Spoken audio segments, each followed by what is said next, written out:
প্রিয় বন্ধুরা, গাছের বয়স বেশি হলেও গাছ কাটবেন না।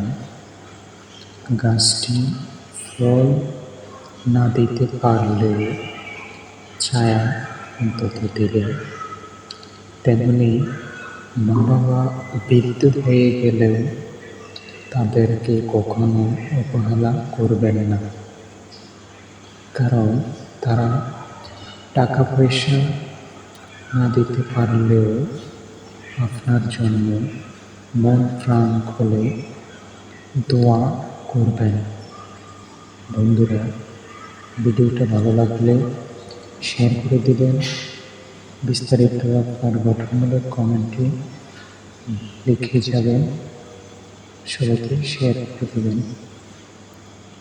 আপনারা জানাবেন যে আমার ভয়েসটা ঠিক মতন হচ্ছে কিনা, স্পষ্টভাবে ক্লিয়ারভাবে বোঝা যাচ্ছে কিনা। আমি যে বলছি কথাগুলো, আশা করি আপনারা বুঝতে পারছেন।